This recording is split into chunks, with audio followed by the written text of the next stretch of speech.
Did I say it right?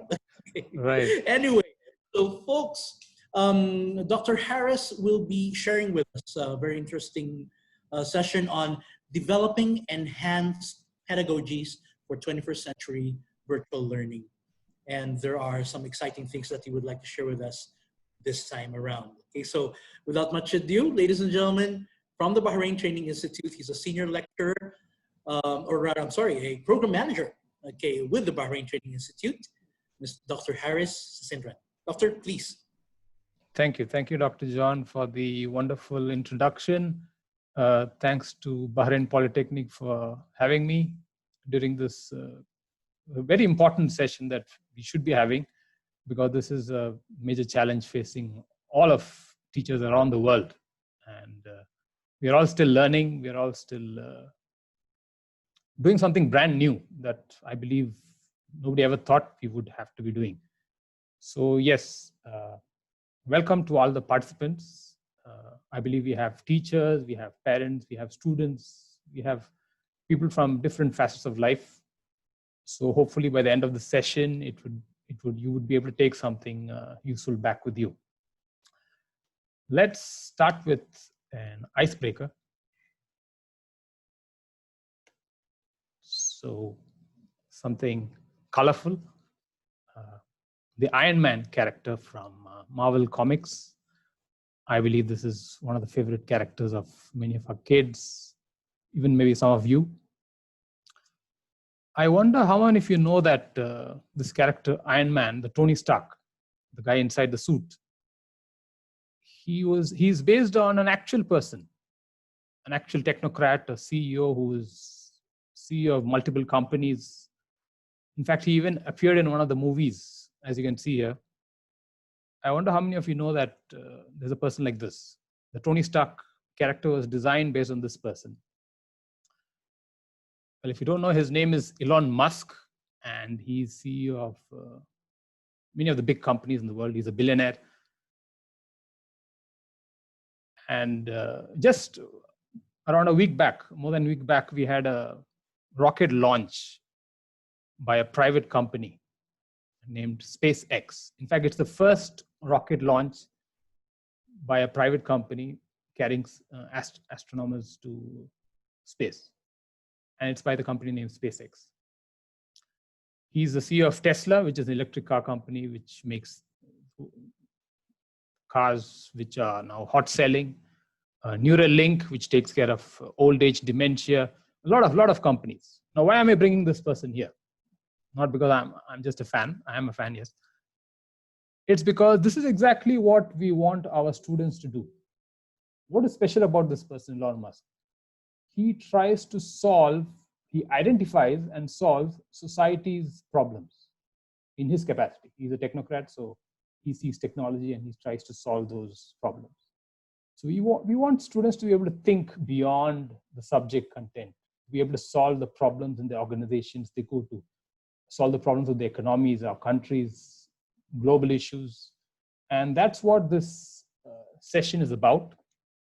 My session has two simple objectives.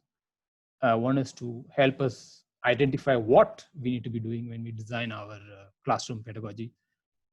What kind of skills are we trying to develop in the students? And the second objective is, how can we design our classroom pedagogies to achieve those skills? So those two simple objectives, and let's have a look. Now, most of us are here because of COVID-19. It's been repeated throughout this session, and we're all aware that it's COVID-19 that has forced us to move into this online learning and online teaching. But I'm sure we are aware that even without COVID-19, the world has been moving towards online work, online learning. There is no stoppage to that. We are moving to a world which totally works online. So by teaching students online, we're actually allowing them to work online tomorrow. So it is our duty, even though we may have 10 years, 15, 40 years experience. Now we all need to think of ways, develop new strategies to see how best we can use this medium, this brand new medium, which There were online courses before, but now we're all thinking of how to make the best use of that. What's the usual, a normal teacher's goal, including me and you teachers here? The average teacher, our goal is complete the syllabus topics. We have topics throughout the semester, and we're supposed to complete somehow and assess the students, grade them, and that's the end of the story. This is the primary goal of all trainers and teachers. And when we go online, we still continue the same thing. We lecture and we discuss topics, and we try to assess them, even though many of the assessment methods are not applicable anymore. As one of the previous speakers said, there's a high rate of cheating and other things are possible. So what can we do now? We also need to think of not just those topics that we are teaching. We should think of what skills are we actually looking at developing? Like I just talked about Elon Musk. Am I actually giving some kind of skill development opportunity to students during my session? Is it happening in my classes for the last 18 weeks, which is an average semester? So these are the 4 skills. I'm sure many of you are aware of it. It's called the 4 C's of 21st century learning. It sounds pretty simple. The skills we need to develop are communication, collaboration, critical thinking, and creativity. These skills are what allows a person to be successful and thrive in the industry of tomorrow. Now, the challenge is, of course, going online. So how do we develop these skills in our sessions, every single session, 1 or more skills when we teach online? This is the actual challenge. So that's what I'll be trying to cover here in this session, how we can look at our topics in a different way. It'll not be just lecturing anymore. It'll be about discussions where we allow them to communicate. We give them an opportunity. So it's not wastage of time anymore. It is a chance to hear each and every student. Now, collaborating together is another challenge because they're all sitting in their separate homes. So we would have to spend some time. So we will look into each of this. Critical thinking is about solving problems.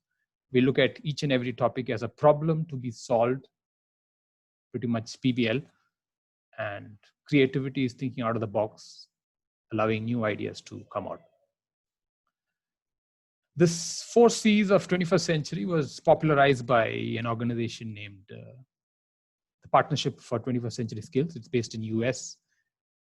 They work with education institutions in US to develop curriculum and standards of assessments, the learning environment, the right technology to match these 4 C skills. So what they all agree is these are the key skills that allow any student to succeed. And that's what we are looking at. Now, if you know that these are the skills we need to develop, the actual challenge is what pedagogy can we apply? Because online is a different environment.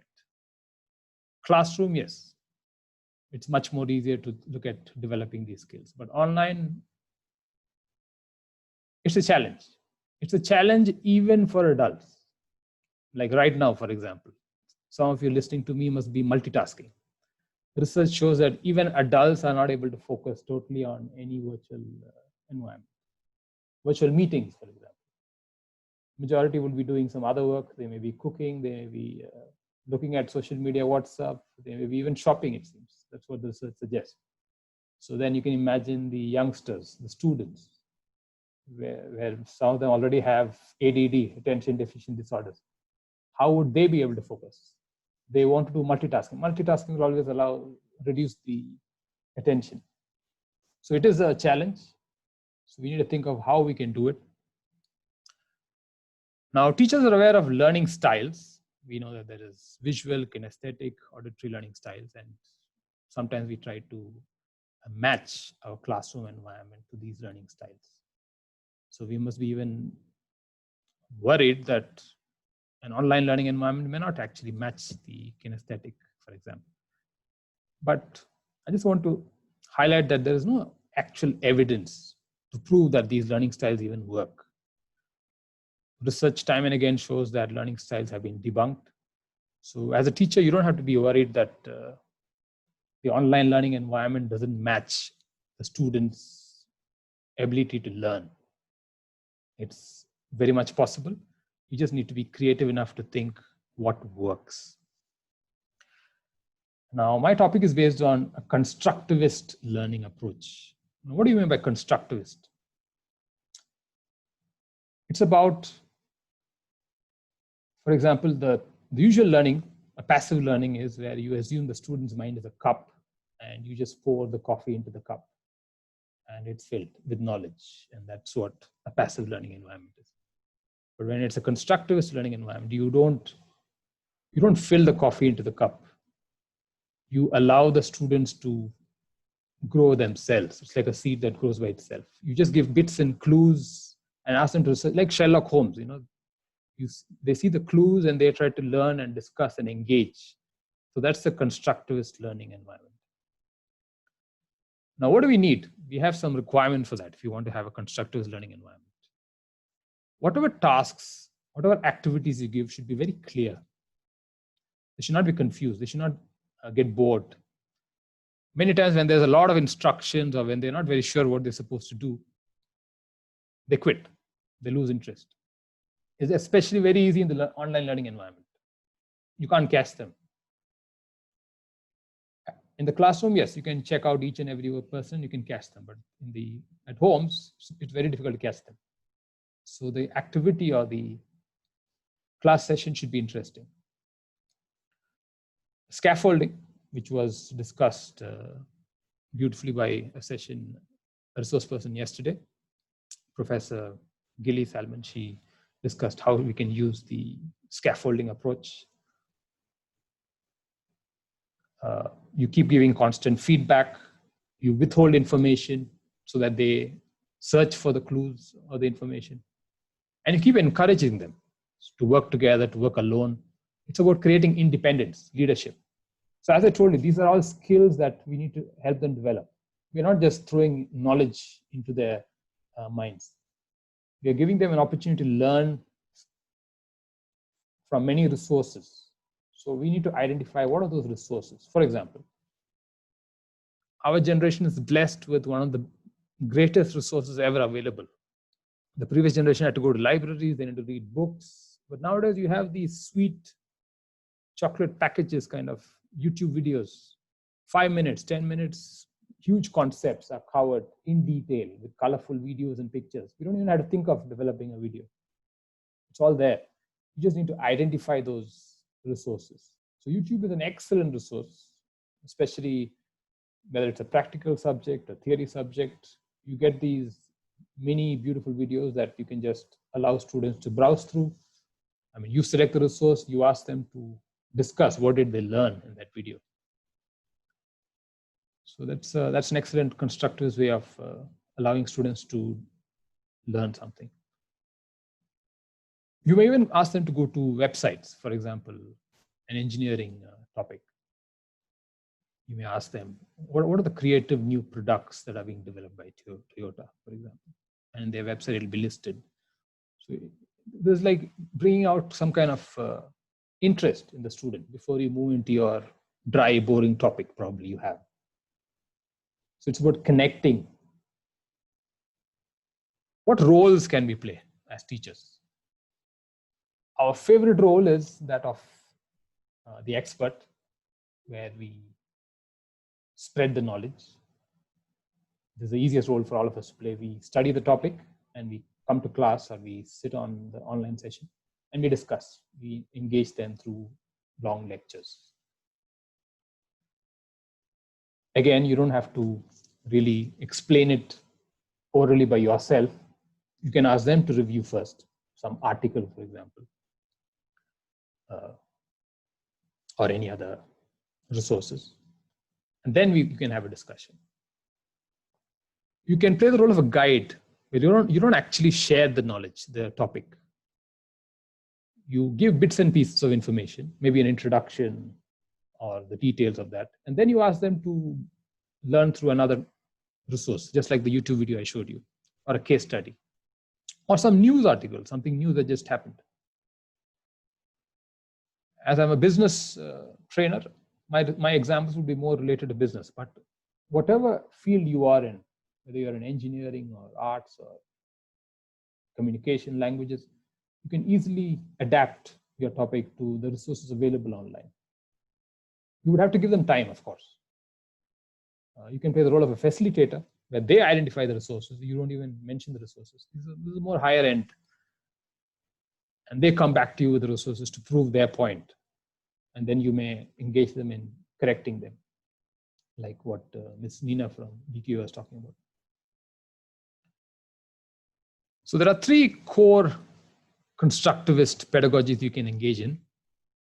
So case-based learning, problem-based learning, and inquiry-based learning.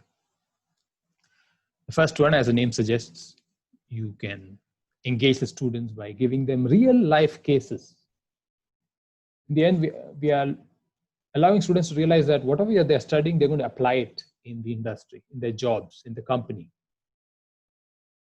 So when we give them a real-life case, so there's an issue in this case, identify that. What do you think your solution would have been? What do you think actually happened in the case? So you are engaging them. You're making them think, solve problems, communicate with maybe you can assign groups or teams, pairs. Two of you discuss this case. Another two discuss another case. So you give them tasks separately. You will not even discuss the topic. The topic is this case. So your time would be spent in identifying the case and giving them time to discuss that. You may give it as a homework 1 week before. The next week, we're going to have a case on this topic, and I want you guys to discuss what it is about. So you have engaged the students, and they are motivated to learn from that particular scenario. It may not even be such a detailed, difficult case. It may be something as simple as an article. What do you think happened with this company? What do you think are the solutions? If you were the manager or the boss, what would you have done? So now you're making them think beyond what they would have thought. And as one of the audience asked, what if their suggestions are not very applicable? It doesn't matter. The whole idea is to make them think and listen to the others. They get information from all the other students as well. So they learn from all the variety of ideas. And then you will pitch in your point as well. You allow them to critically think. So they become creative in their thoughts. So their whole 2 years, 3 years of their program, they're getting a lot of information from different people. They're collaborating, they're learning to work together. They're learning to adjust. So case-based learning is about real-life cases, and you are playing the role of a facilitator. You're not actually being a teacher here. You're not teaching anything new. You are supporting them to learn, and you cover the gaps. Whatever is missing, of course, you will teach in a session probably. The virtual learning environment even gives a beautiful opportunity to invite real people who are working in the companies. Maybe you have a lot of friends, maybe even a salesperson in Sharaf DG. It may be somebody working in Alba or Babco or any company, or even internationally in different companies. So if you had to invite them to your school or colleges or universities, you taking permissions, they have to find a time to come there. But virtual learning, 5 minutes, 10 minutes, they can join your session. They can share their ideas, issues that they face in the company based on a particular topic. And they can leave, that's it. So those 5 minutes would be very engaging to the students. They don't have to keep seeing only the teacher's face the whole semester. They can see a variety of ideas and opinions. So these are all possible because of the technology we have in this generation, which our previous generations did not have. Problem-based learning, I believe, which is highly used by Bahrain Polytechnic as well. It's about designing your whole program, your whole syllabus, your assessments, your activities on problems. The students keep solving problems throughout the semester for each and every subject. You make them think of everything in the course as a problem to be solved. Why? because this is what they're going to be doing in the companies as well. All work is being, some kind of problem is being solved in the work. So you will give them an opportunity to make decisions. It's a decision-making opportunity, every topic. You turn the topic into a kind of problem to be solved. You see it in that angle, not as a theory to be discussed. Of course, you will have concepts and theoretical parts that you will discuss, but majority of it would be application, problems application. How do we solve problems?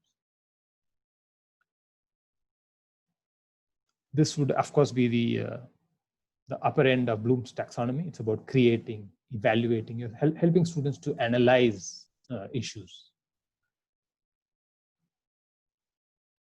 For example, in business, we can, the current problem right now about George Floyd, which is going on in US, a lot of protests, and it's spread across the world.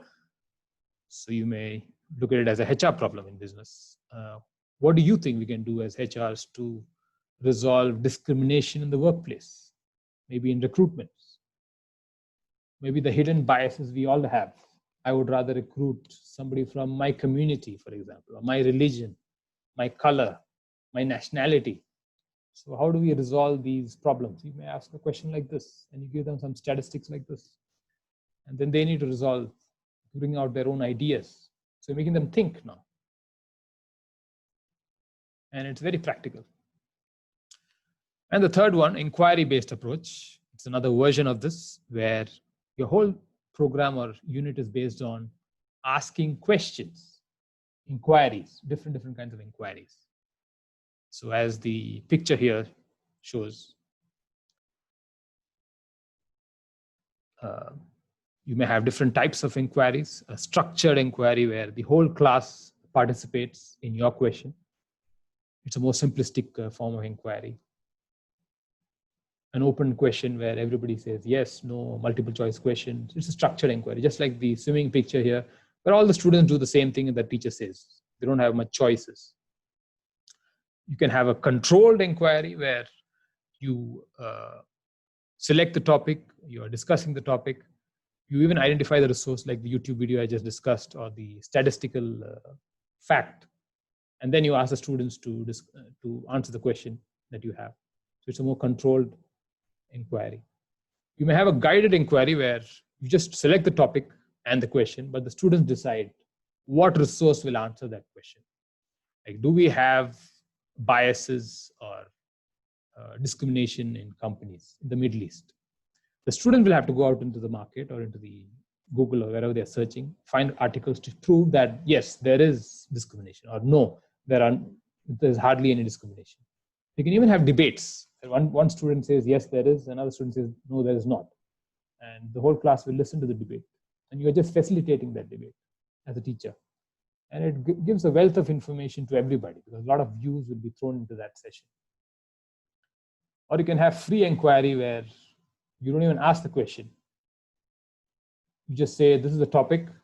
You identify what kind of issues do you think there are in this topic.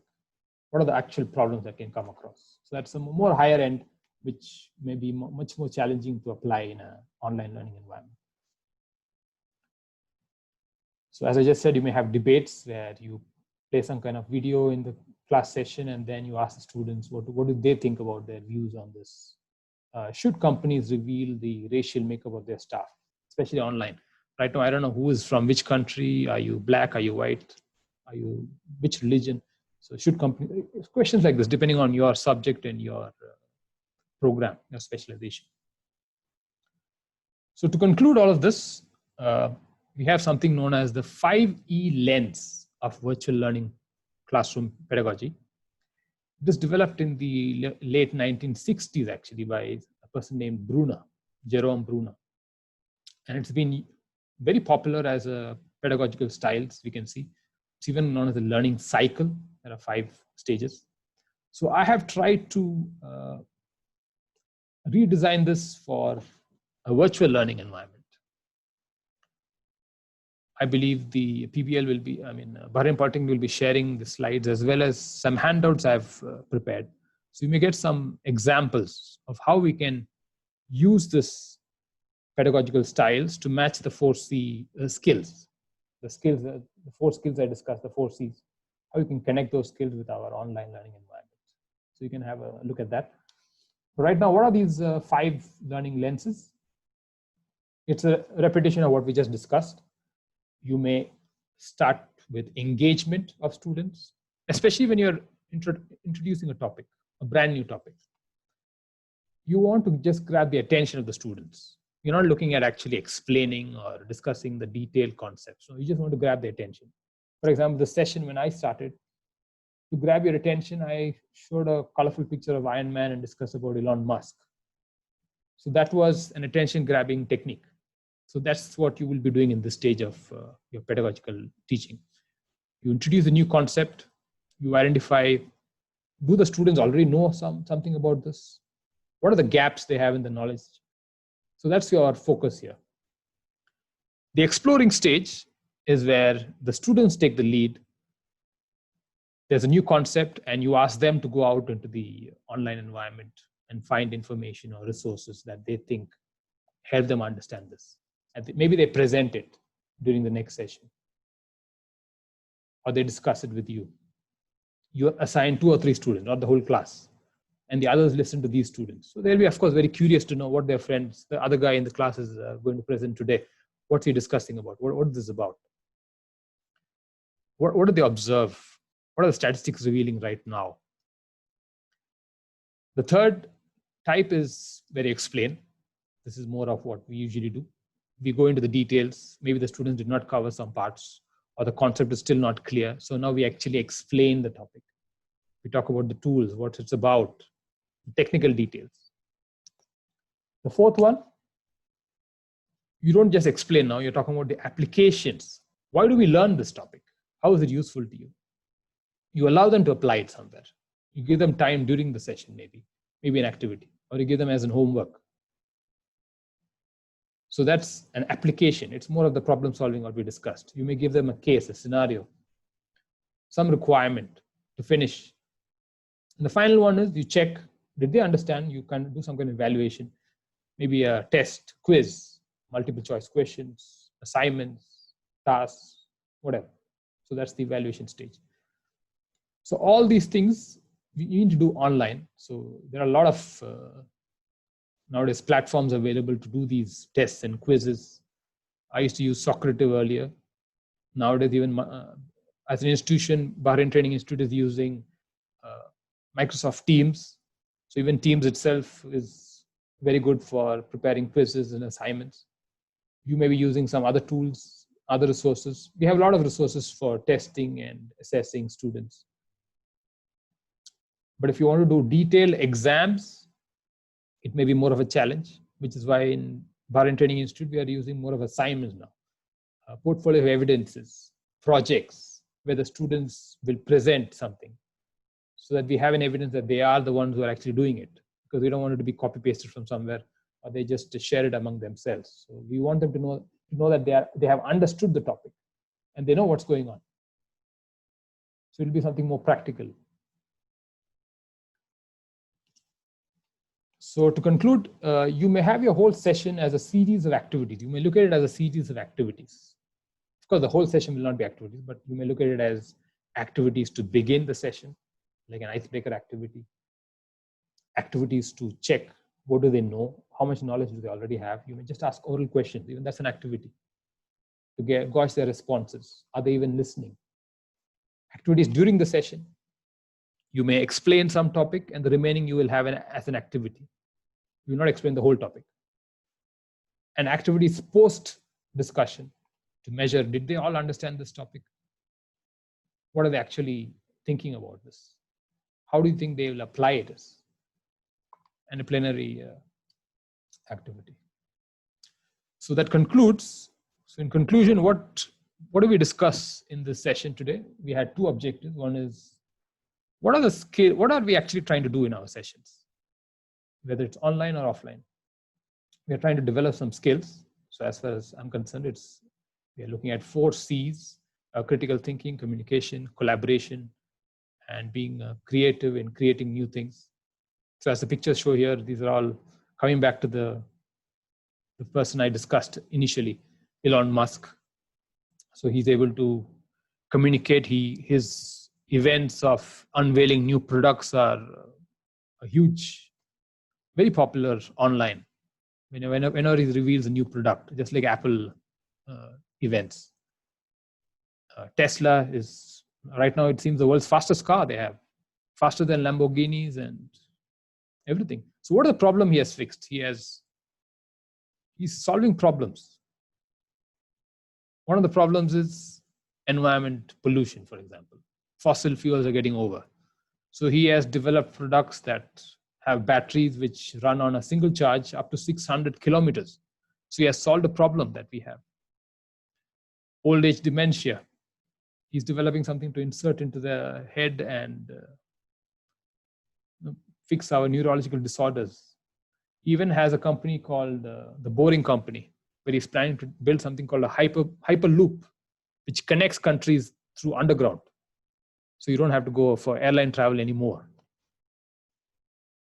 Working together.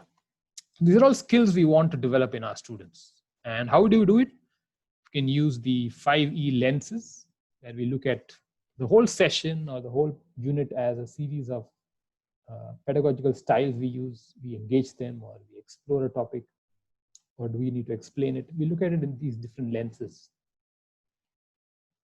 Or we look at it as 3 active learning styles. We can use case-based learning, problem-based learning, or inquiry-based learning.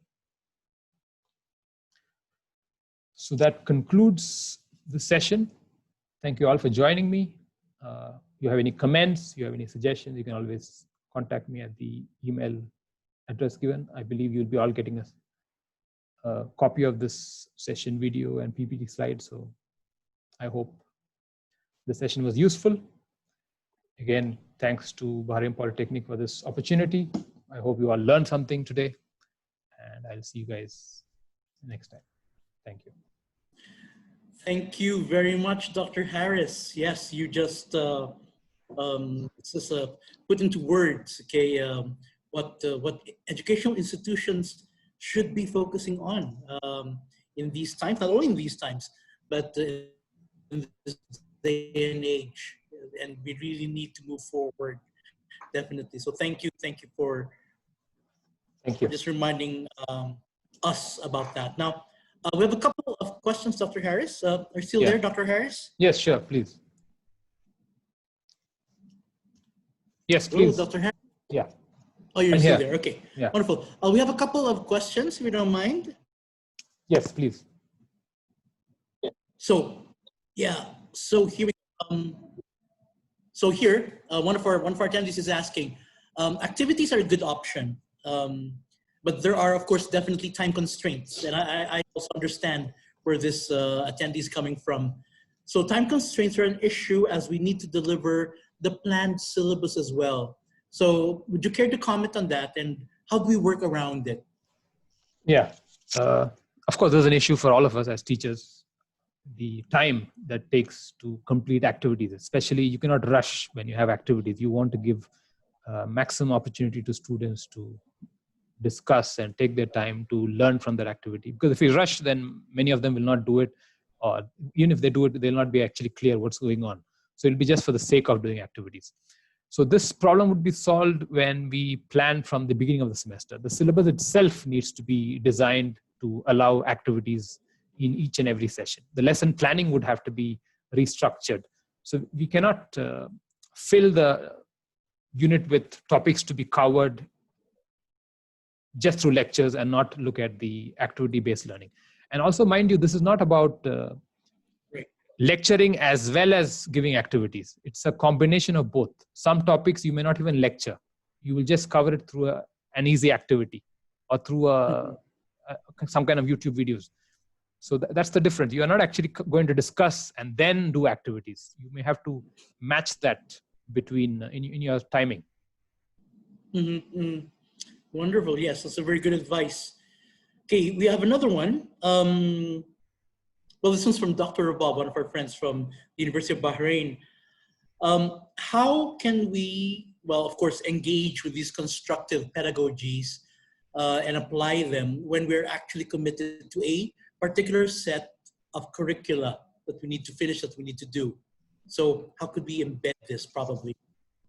Yeah, I believe this is similar to the previous question. The biggest challenge is, of course, redesigning our curriculum to match this environment. I believe the previous semester, we didn't have a chance for that because it happened in between the semester. And most of us were not really clear about what we were supposed to do. We were learning as we went along. In Bahrain Training Institute, BTI, we already have an approach because we are a vocational institute, just like Bahrain Polytechnic. We already have an approach where the session is supposed to be activity based. We are supposed to have activities every single session. So we do not have much problem in that part. It's only considering the online activities. How do we change that into an online activity? So as far as other institutes are concerned, you would have to think of a more practical approach in your design of the curriculum, in your design of the syllabus. You would have to think of what are the theory topics that we will teach as a theory, and what are the application parts that we need to look at through activities. So it would have to be designed as a whole by the institute itself, by the divisions itself. Yeah.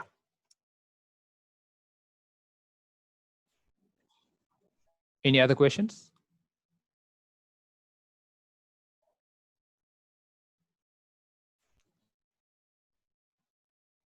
Okay, I can see some questions.